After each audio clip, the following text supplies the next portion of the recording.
여러분, 우리는 오늘 본문 11절부터 14절을 보게 될 텐데, 그 전에 오네시모라는 이 인물 한 번만 더 좀 생각해 보십시오. 여러분, 우리는 지난 시간에 바울이 오네시모를 아들이라고 불렀다는 거 생각해 보았죠, 그죠? 그런데 이 오네시모가 어떤 사람입니까, 여러분? 주인으로부터 도망친 사람이에요.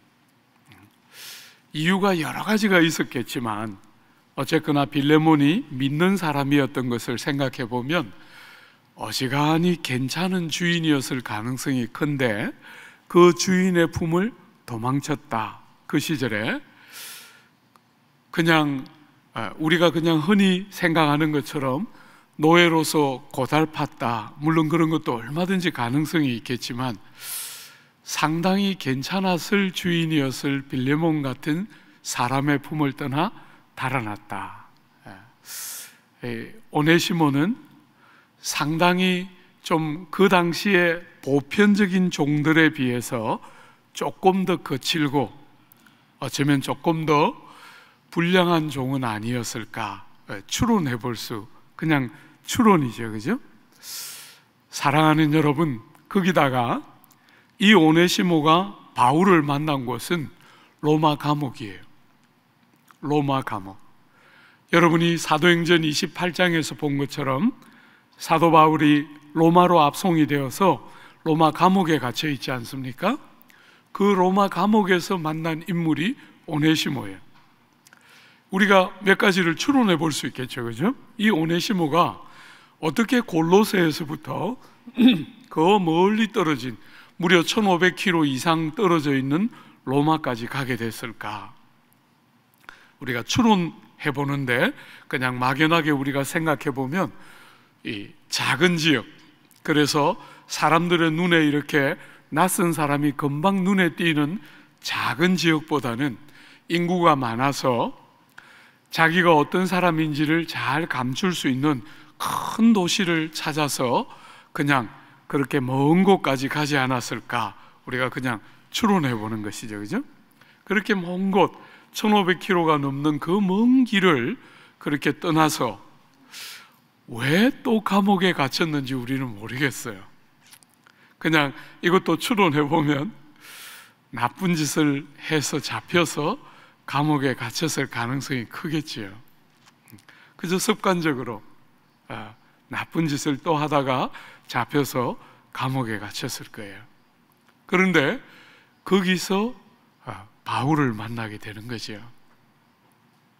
여러분, 신학자들은 이런 것을 가리켜서 하나님의 섭리라고 말해요.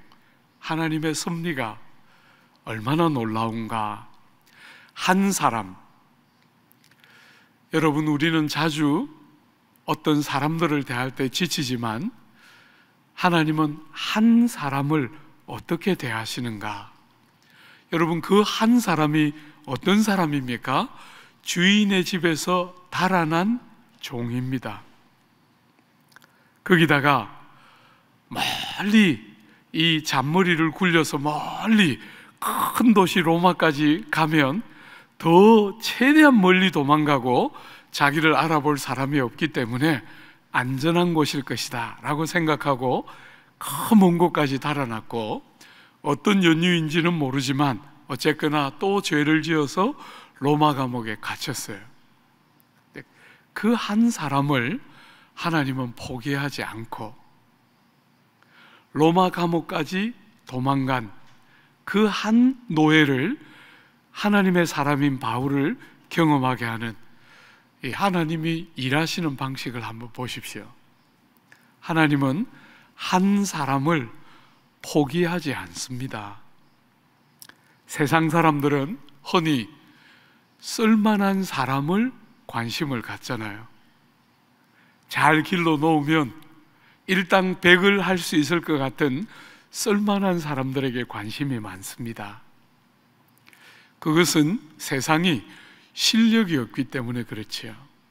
그래서 저 사람이 실력이 있는 사람인가, 내가 이렇게 수고하고 노력해서 잘 돕고 잘 세우면 저 사람이 훌륭한 사람이 될 수 있을까 하고 자질을 따지고 그 사람의 어떠함을 많이 따지지만, 하나님의 눈에는 사람의 눈과 다른, 하나님은 실력이 있는 분이기 때문에 저 사람이 어떤 재능과 자질을 가졌는가, 그게 하나님의 관심사가 아니에요.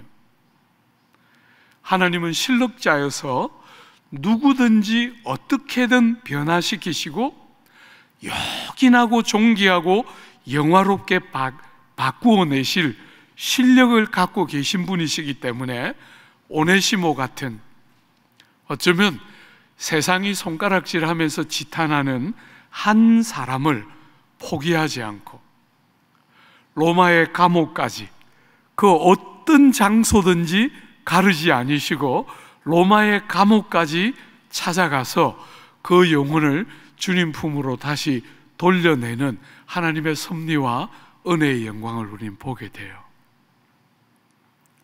사랑하는 여러분, 교회가 약해졌다 이렇게 말할 때 뭐가 약해지는 겁니까? 이런 것이 뭔지를 모르는 것이 약해지는 거죠.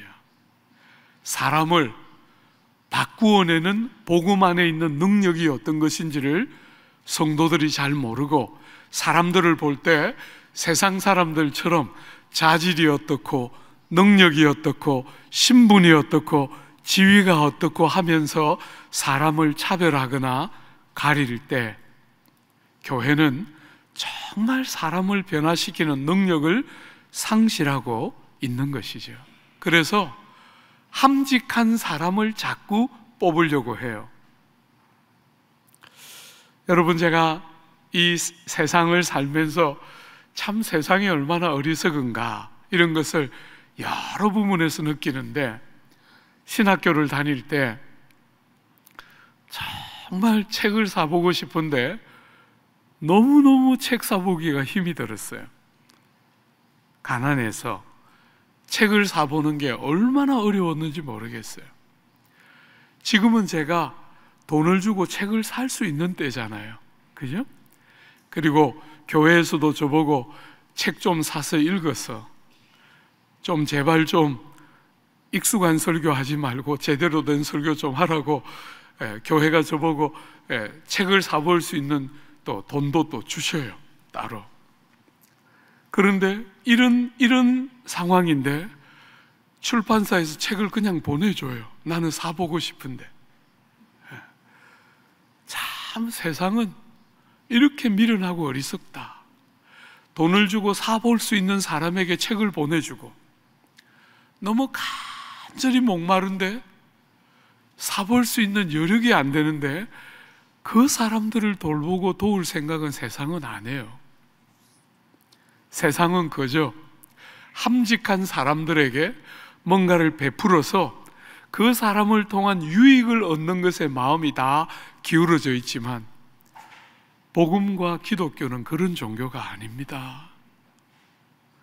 감옥 안에 들어가 있는 오네시모를 포기하지 않고 찾아가셔서 그 출중한, 여러분 정말 하나님의 일꾼 중에 손에 꼽을 만한 그 탁월한 사람 바울을, 그 오네시모 같은 인물을 섬기고 만나는데 하나님은 사용하세요.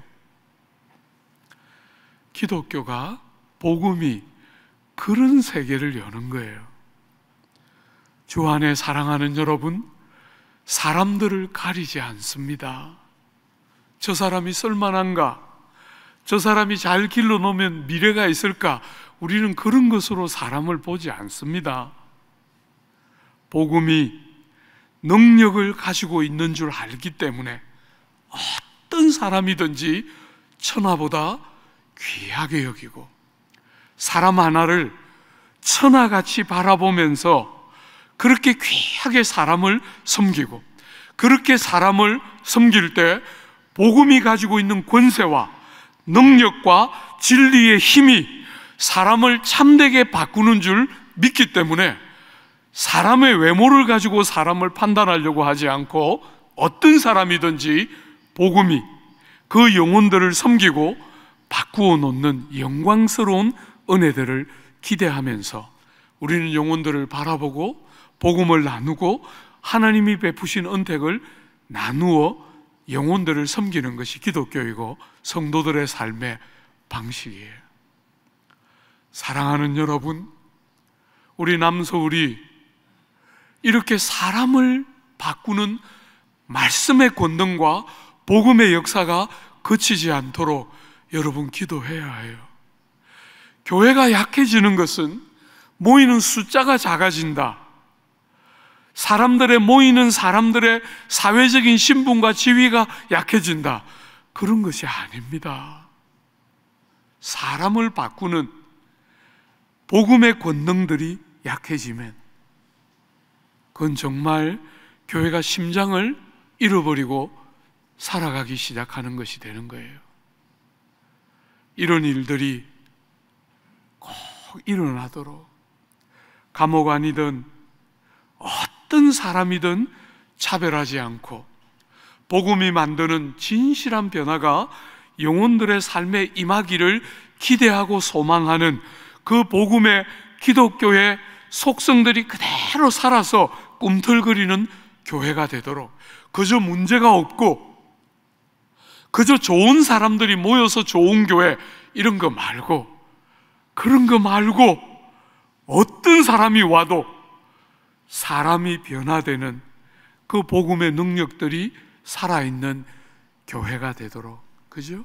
오늘 이 오네시모는 그런 복음이 가지고 있는 특성들, 기독교가 가지고 있는 특성들이 그대로 묻어나는 대표적인 인물이에요. 주인의 집을 도망쳤는데 학자들은 추론하기를 모르기는 해도 주인의 물건을 훔쳐서 달아났을 것이다, 이렇게 추론해요. 그 먼 곳까지, 그죠? 먹고 자고 해야 되는데 뭔가를 훔쳐서 달아났을 가능성이 큰 이 종, 이 바울을 만나고 복음을 만나고 기독교를 만나면서 어떻게 바뀝니까? 한번 보십시오. 11절에 그가 전에는 내게 무익하였으나 이제는 나와 내게 유익함으로.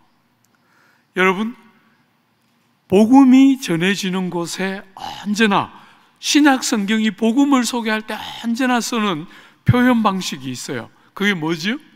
전에는, 이제는 이에요. 전과 지금이 딱 대조가 되고 구별이 된다는 거예요. 주님을 만나기 전에 그는 어떤 자였습니까? 무익한 자였어요.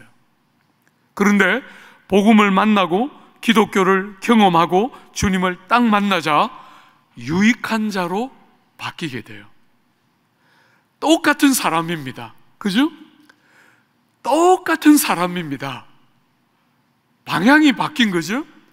평생을 자기를 위해서 살고 세상을 바라보며 살던 이 사람의 삶 속에 복음이 들어와서 하나님을 바라보고 정말 이웃들을 배려하기 시작하는 다름이 그 사람 속에 새 생명과 함께 딱 들어오자 이전에는 자기밖에 모르는 무익한 자였어요.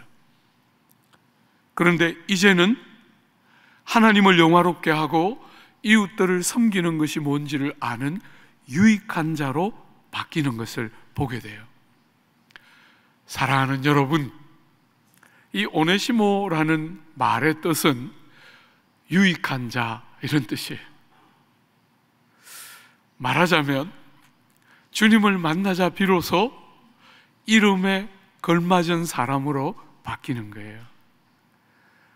주 안에 사랑하는 여러분, 주님을 만났을 때 사람들은 정말 사람다운, 사람이라는 이름에 걸맞은 삶을 사는 것은 학력이 좌우하는 것이 아닙니다. 우리 사회는 너무 지나치게 학력을 가지고 사람을 평가해요. 공부를 잘하는 것은 고마운 일이지만 그것은 그 사람의 전부가 아니에요. 공부 잘하는 이기적인 사람은, 공부 잘하는 자기밖에 모르는 사람은 공부를 안 한 사람보다도 훨씬 더 나쁜 짓을 할 가능성이 커요.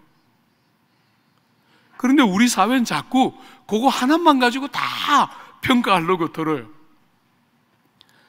사랑하는 여러분, 유익한가? 그저 남들이 보기에 내가 성공했다고 평가받는가가 핵심이 아니고 내가 남들에게 유익한 자인가? 이것이 하나님이 여러분과 저를 평가하는 기준이에요. 세상은 여러분이 어떤 집에 들어가서 살고 어떤 차를 타고 여러분이 어떤 신분을 갖고 있느냐가 세상은 여러분이 성공했는지 실패했는지를 판단하는 기준이지만 하나님은 그렇지 않아요. 하나님은 여러분들이 유익한 자인가?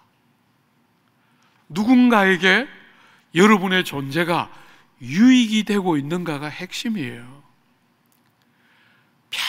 평생을 자기밖에 모르는 이기적인 삶을 살다가 예수 믿어서 하나님 덕분에 또 내가 복을 받는 그런 게 기독교라고 생각하면 안 돼요.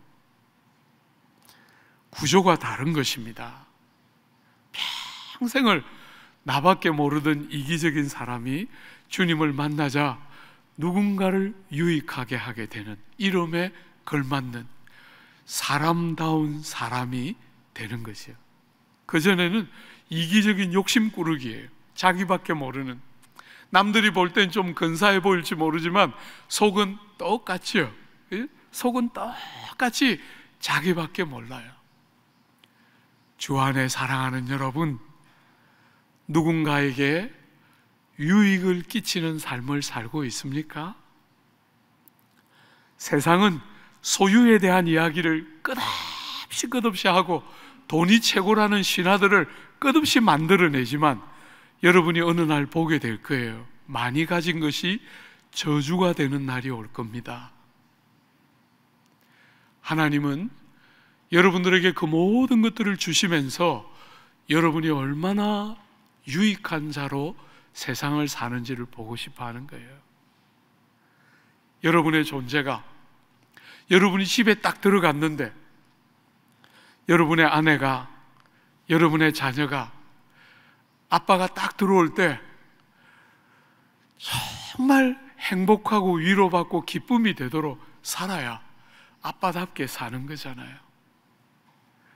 이런 설교를 하니까 저도 부끄러워요.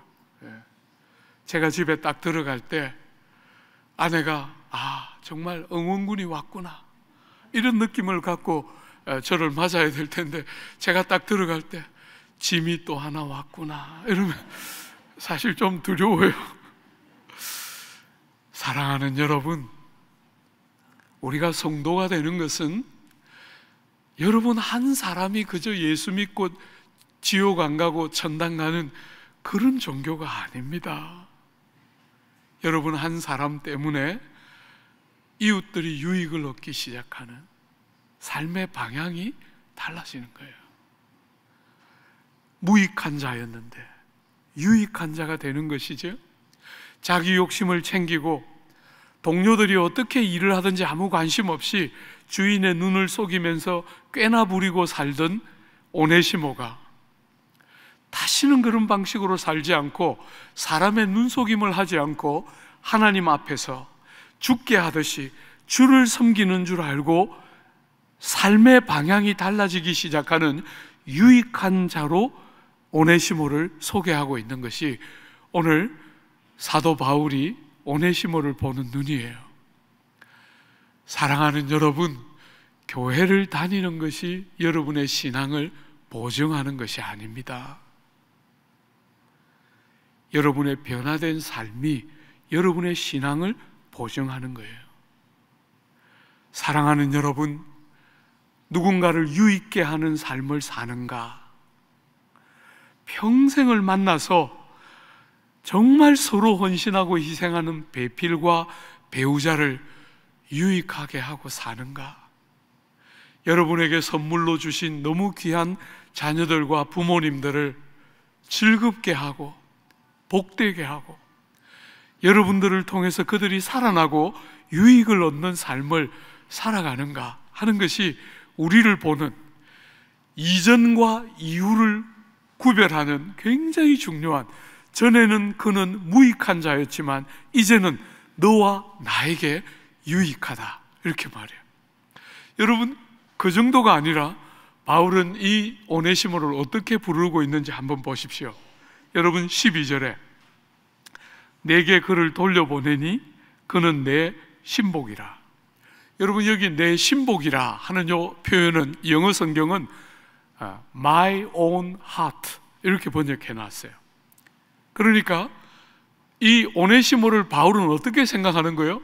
내 심장이다, 나 자신이다, 내 마음이다 이렇게 표현하는 거예요. 얼마나 충성스럽고 얼마나 바울이 마음을 턱 놓고 뭘 맡겨도 아무 왜곡이 됨이 없이 저 사람은 내 마음이야, 아무것도 스트레스가 없는 거예요. 그에게 무슨 일을 맡길 때 두렵지가 않습니다. 저 사람은 내 마음이고 나 자신이다 이렇게 믿을 만큼 오네시모는 너무나 유익하고 요긴한 인물로 변화되어 있는 것을 보게 돼요. 여러분들이 세상 살지만 이렇게 말할 사람이 많지가 않잖아요. 그죠? 여러분이 마음을 탁 놓고 아무 스트레스 없이 저 사람은 내 심장이야, 저 사람은 나 자신이야 이렇게 말할 사람이 몇 명이나 되나요? 그런데 주인의 집을 도망쳤던 이 종인 오네시모를 향해서 바울은 그렇게 오네시모를 부를 만큼 오네시모의 이전과 이후의 변화를 상징적으로 보여주고 있는 거예요. 그런데 사랑하는 여러분, 제가 본문을 묵상하면서 너무 감사했고 놀랐던 것은 여러분 12절을 한 번만 더 보십시오. 전에는 그가 무익했는데 지금은 유익한데, 지금은 그가 나의 심장인데, 나의 마음이고 내 자신인데 뭐 하고 있습니까 여러분? 그런 그를 내게로 돌려보내고 있습니다. 여러분, 빌레몬에게로 돌려보내고 있습니다. 본문을 이렇게 읽으면서 묵상하는데 너무 기가 막혔어요. 이렇게 요긴한 인물, 감옥에 지금 갇혀 있는 거 아닙니까? 내 마음같이 아무 스트레스 없이 뭐든지 믿고 맡길 수 있는 너무나 요긴한 사람이 되었는데 그를 너에게로 돌려보낸다 이렇게 말하고 있다는 거예요. 이게 기독교예요. 여러분, 기독교가 가지고 있는 이 복음이 가지고 있는 아주 중요한 속성 중에 하나는 사회성의 회복이에요. 제가 이렇게 볼 때 조국 교회가 제일 약한 부분은 이런 사회성이에요. 모든 것을 개인적으로만 신앙이라는 것을 개인적으로만 생각해요. 그래서 이런 놀라운 일을 경험하고 오네시모가 이렇게 요긴한 인물이 되면 대부분의 한국 사람들은 그냥 옆에 두고 써요. 그냥 옆에 두고, 그러면서 오네시모한테, 빌레몬한테 내가 너무 요긴해서 그냥 데리고 쓰니까 용납해줘 이렇게 말하기를 대부분의 한국 사람들은 그렇게 신앙생활을 하는 것 같아요. 여러분, 그것은 복음의 굉장히 중요한 한 축을 깨뜨리는 거예요. 복음의 아주 중요한 두 축이 있죠. 우리가 에베소서 2장을 볼 때 복음에 너희가 이전에는 그러나 하나님께서, 너희가 전에는 그러나 이제는 하면서 그 에베소서 2장에서 두 가지, 복음이 가지고 있는 두 가지 중요한 메시지를 2장 전반부와 후반부에서 소개한 게 바울의 설교였어요. 여러분, 그 전반부 2장 1절부터 그 전반부가 다루고 있는 복음의 중요한 첫 번째 메시지가 뭐였어요? 은혜로 값없이 하나님과 우리가 화목해 되었다. 우리가 은혜로 값없이 성도가 되고 하나님의 자녀가 되는 특권과 권세를 누린다. 하나님과 관계가 회복되어서 하나님의 눈치를 보고 하나님께 비율을 맞추려고 하는 그런 어리석은 자리에 있지 않고 사랑받는 자녀의 자리로 옮겨지는 것, 이게 복음의 굉장히 중요한 한 축이라면, 또 하나의 중요한 축이 뭐였죠? 모든 담벼락이 다 무너지면서 하나님과 우리의 관계가 회복되었을 뿐 아니라 사람과 사람의 관계가 회복되는 것, 이것이 복음의 두 번째 중요한 축이었어요. 사랑하는 여러분, 오네시모는 전에는 무익한 자였는데 지금은 너무나 유익하고 지금은 신복이에요. 없으면 안 되는 너무너무 중요한 인물인데 이를 왜 빌레몬에게 다시 돌려보냅니까? 여러분, 빌레몬의 용서와 빌레몬과의 관계의 회복은 너무너무 중요한 주제 중에 하나예요. 여러분, 만약에 빌레몬하고 관계가 전혀 회복되지 않은 상태에서, 빌레몬은 모르는 상태에서 오네시모가 거듭나서 유익한 사람이 되어서 좋은 일을 많이 한다고 한번 생각해 봐요. 어느 날 빌레몬이 그 오네시모를 봤을 때 뭐라고 느낄까요? 사랑하는 여러분, 그저 오네시모에게 일어난 모든 영광스러운 변화는 잘못하면 조롱거리밖에 안 될 거예요. 그런 복음의 그런 사회성이 무시될 때, 기독교가 가지고 있는 이 메시지, 복음의 메시지가 가지고 있는 하나님과 우리의 관계를 회복시켜낼 뿐 아니라 사람과 사람의 깨어진 관계들을 다시 회복시키고 쌓여있던 담벼락들을 무너뜨리는 그 복음의 사회성이 드러나고 회복되지 않으면 복음은 조롱거리와 손가락질거리로 전락되는 거예요. 지가 뭐 거듭났다고? 지가 뭐 새로워졌다고? 나는 아직도 그가 나한테 한 나쁜 일이 생생한데 나는 변화되었습니다 하는 말은 조롱거리에 불과한 것이지. 주 안에 사랑하는 여러분, 바울은 오네시모에게로, 빌레몬에게로 오네시모를 돌려보내고 있어요. 여러분, 제가 제자들 교회를 섬길 때, 우리 남서울교회로 오기 전에 섬겼던 그 교회를 섬길 때, 그때 아주 유명한 영화 감독이었던 이창동 씨가 밀양이라는 영화를 만들었어요. 그 밀양이라는 영화에 보면 주인공이 그 아들을 잃게 돼요. 아들이 납치를 당하고 아들이 결국 죽음으로 돌아오게 되는데, 그 아들을 죽인 그 남자, 이 밀양의 주인공이 우여곡절 끝에 그 고통을 지나면서 신앙의 마음을 들이고 교회를 다니면서 겨우 힘을 얻어서 그 사람 용서할 마음을 품고 교도소에 이렇게 방문을 하게 되는데, 아들을 죽인 그 장본인이 너무나 평화로운 얼굴로 하나님을 믿었습니다. 그리고 하나님이 내 모든 죄를 용서해 주셨고 저는 평화 가운데 삽니다 하는 그 아들을 죽인 그 죄수의 모습을 보면서 너무나 부르짖으면서 교회를 뛰쳐나가는, 교회를 다니지 않기를 결심하는 그 대목이 그 영화에 이렇게 나오는데 가슴이 찢어지게 아프더라고요. 복음을 왜곡시키는, 복음을 그렇게밖에 생각할 줄 모르는, 그렇게 자녀를 잃은 부모, 자녀를 죽인 당사자인 그 사람이 복음을 믿고 하나님의 용서 안에서 용서의 선포를 받고 나는 행복합니다, 나는 자유합니다. 그건 기독교의 반쪽도 안 되는 거예요. 복음과 기독교를 조롱거리로 전락시키는 것이죠.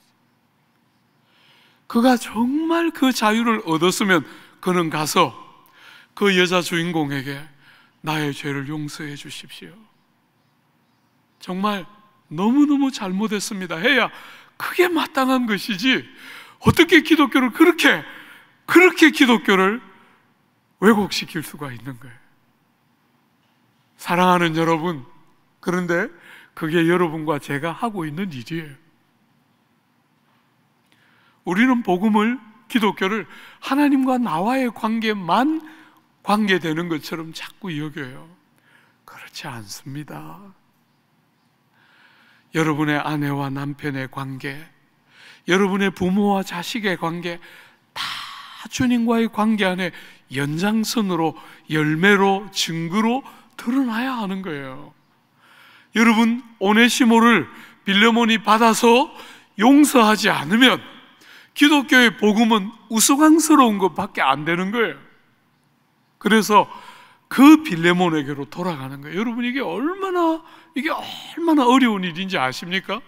빌레몬이 용서하지 않고 오네시모를 끝까지 용서하지 않으면 오네시모는 잘못하면 죽을지 모르는 거예요. 그런데도 그 길을 돌려보내고 있는 거예요. 생명을 잃을지도 모르는 길을 돌려보내고 있는 거예요. 바울에게는 얼마나 요긴한 인물입니까? 그런데 나의 욕심을 위해서 정당화하지 않고 그 오네시모를 빌레몬에게로 돌려보내고 있는 거예요. 사랑하는 여러분, 우리 예수께서 산상설교에서 여러분과 저에게 가르치실 때 이렇게 가르치셨잖아요. 너희가 예물을 제단에 드리려다가 거기서 내 형제에게 원망 들을 만한 일이 있는 것이 생각나거든 예물을 제단 앞에 두고 먼저 가서 형제와 화목하고 그 후에 와서 예물을 드리라. 너를 고발하는 자와 함께 길에 있을 때 급히 사화하라. 진실로 내게 이르노니 내가 한 푼이라도 남김이 없이 다 갚기 전에는 결코 거기서 나오지 못하리라. 여러분, 이게 기독교인 거예요. 제사를 드리는 것은 얼마나 중요한 행위예요. 제가 생각할 때 성도로서 우리가 하나님께 할 수 있는 최상의 행위는 하나님을 예배하는 거예요.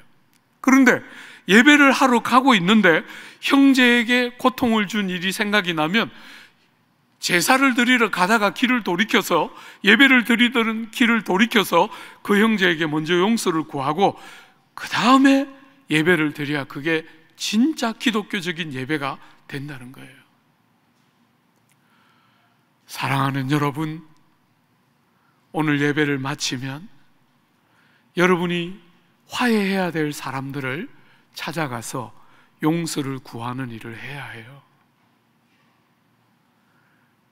여러분이 상처를 주고 여러분이 영혼들을 다치게 하고 하는 사람들이 떠오르면 여러분은 가서 용서를 구하고, 여러분이 분노하면서 끝까지 용서 못하고 있는 사람이 있으면 가서 형제의 허물을 용서합니다 하고 용서해주고 용서를 구하는 일을 하며 살아야 여러분이 제대로 믿는 사람인 것이에요.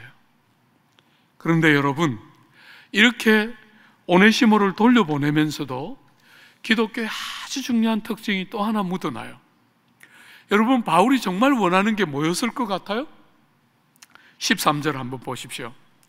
그는 내 신복이기 때문에 바울이 정말 원하는 게 13절에 그를 내게 머물러 있게 하여 내 복음을 위하여 갇힌 중에서 내 대신 나를 섬기게 하고자 하나. 여러분, 바울이 진짜 원하는 것은 오네시모를 그 옆에 두고서 정말 감옥에서 부자연스러운 그의 많은 한계를 오네시모를 통해서 극복하면서 꾸준히 오네시모를 곁에 두고 싶어 하는 게 바울의 진짜 마음의 소원이에요. 그런데도 그를 돌려보내고 있어요. 왜 그렇게 하지요? 14절 한번 보십시오. 다만, 왜 그렇게 하느냐면, 다만 내 성락 없이는 내가 아무것도 하기를 원하지 아니하노니 이는 너의 선한 일이 억지같이 되지 아니하고 자의로 되게 하려 함이라. 사랑하는 여러분, 그냥 편지만 떡 써서 양해를 구하는 게 아니에요. 그죠? 오네시모를 돌려보냅니다. 빌레몬의 처분에 맡기는 것이죠. 정말 바울이 원하는 것은 빌레몬이 용서하고 오네시모를 돌려보내서 오네시모가 빌레몬을 대신하여 바울 자신을 섬기는 것이 바울이 정말 원하는 거예요. 그런데도 돌려보내요. 왜요? 선한 일을 억지로 하지 않고 자의로 하게 하기 위해서. 저는 정말 지난주에도 그랬지만 지난주에도 바울이 마땅한 바를 따라 명령할 수 있지만 명령하지 않고 사랑으로 간청했지 않습니까? 참 제가 이 빌레몬서를 묵상하고 여러분들과 나누고 싶다는 생각이 들었던 중요한 이유 중에 하나예요.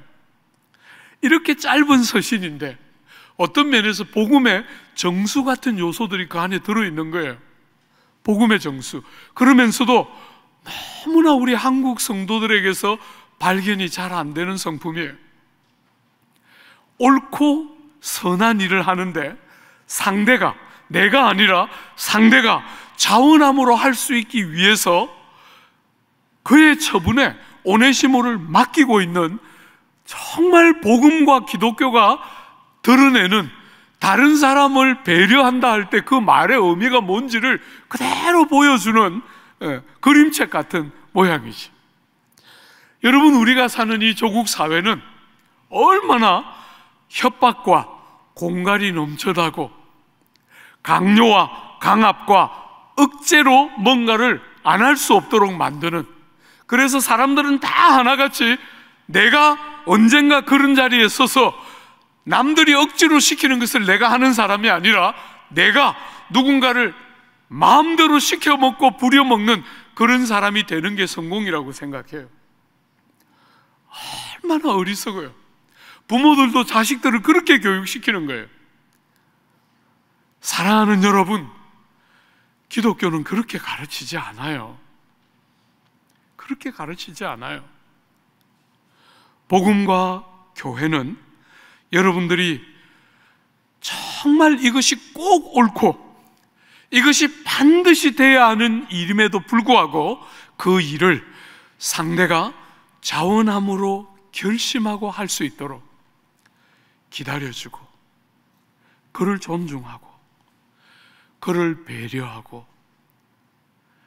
그가 억지로 강압에 못 이겨서 하는 게 아니라, 사랑하는 여러분, 그가 사랑의 근거에서 자원함으로 할 수 있도록 기다려주고 설득하고 신뢰하고 믿어주는, 바로 그것이 복음의 정신의 핵심 중에 하나예요.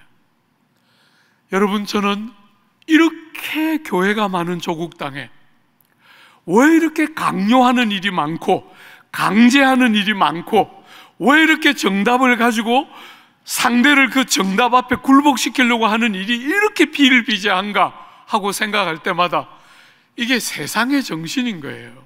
그죠? 죄가 여러분과 저를 종로로 타도록 만든 거예요.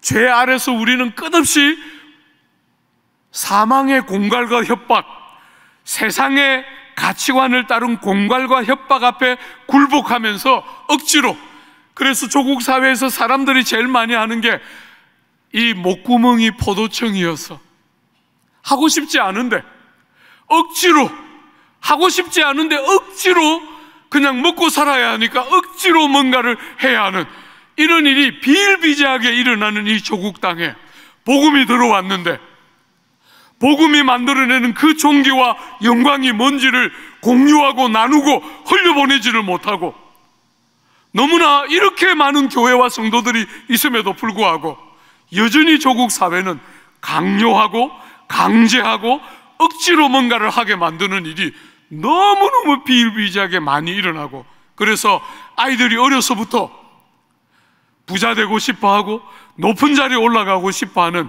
너무너무 마음 아픈 일이 보편적으로 일어나는 거예요.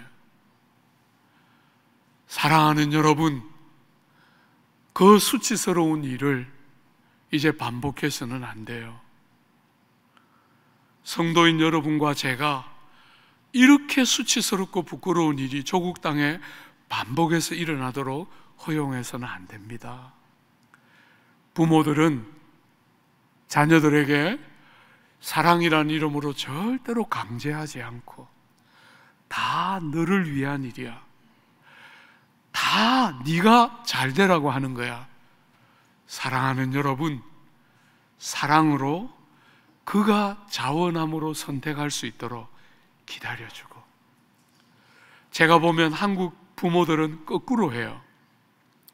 아이들이 어릴 때 5살 되기 전에 많이 때려야 질서를 배우고 권위를 배우고 순종을 배우고, 5살 전에 때리면 기억도 못하기 때문에 안전해요. 그때 때려야 되는데 그때는 예쁘니까 못 때려요. 그리고 초등학교 들어가고 중등학교 들어가면 매를 들면 그거는 교육이 안 되는 거죠. 그건 교육이 아니에요. 그때부터는 아이들이 절대로 그런 방식으로 다루어지지가 않아요. 그때부터는 믿어주면서 설득하면서 자원함으로 뭔가를 선택하도록 해줘야 되는 나이들이 시작되는 게 중등학교, 고등학교인데, 대학 입시 때문에 그때 부모들이 자꾸 아이들을 엉뚱하게 억압을 하니까 너무 많은 왜곡들이 생기는 거예요. 어릴 때 맞아도 기억도 못해요. 많이 때려요. 5살 전에 질서를 딱 배우게 하고, 식당에 가서 어떻게 행동해야 되는지를 가르치고, 남들을 배려하는 것을 가르치고, 그런 것들을 어릴 때 부지런히 가르쳐야 부모의 권위에 딱 순종하는 것을 가르치고, 그리고 조금씩 나이를 먹어가면 이제 여러분들이 손에 매를 들면 전부 아이들에게 상처예요. 아무리 좋은 의도로 해도 이제 안 되는 거예요. 그때부터는. 사랑하는 여러분, 그때부터는 그가 스스로 선택할 수 있도록 믿어주고, 지지해주고, 기다려주고, 배려하고, 그게 바로 복음이 세상을 바꾸어 갔던 방식 중에 하나예요. 전부 종노릇밖에 모르던, 그래서 그 연장에서 권세를 가지고 남을 억압하고 공갈하고 협박하는 것이 보편화되어 있던 세상에 복음이 딱 들어오면서 진리가 바꾸어내는 변화를 경험하면서 사람들이 선한 일이지만, 반드시 해야 되는 옳은 일이지만 그 일을 억지로가 아니라 자의로, 사랑함으로, 기꺼움으로 헌신하게 하는 이 다른 정신이 교회로부터, 성도로부터 세상에 흘러갔던 것이 세상의 역사인 거예요. 부탁합니다. 주 안에 사랑하는 귀한 성도 여러분, 이 모순과 어리석은 시대를 반복하지 않고 하나님의 복음이 만드는 바른 변화가 우리의 삶에 구석구석에 드러나면서 종노릇하면서 평생 억지로 뭔가를 해야 되는 삶을 살아왔던 사랑하는 사람들에게 다시 또 억압하고 또 강제하고 또 공갈하고 또 협박하는 것이 아니라 자의로, 사랑이, 기꺼움으로, 헌신하고 사랑함으로 뭔가를 선택하게 만드는 그런 복음이 만드는 새로운 변화가 여러분 한 사람 한 사람의 삶에, 가정에, 일터에 묻어나서 이 마음 아픈 이 아픔들을 좀 종식시켜내고 새로운 흐름들이 여러분으로부터 조국 사회 구석구석으로 흘러가는 복된 은혜와 영광 있게 되기를 기대하고 축복합니다.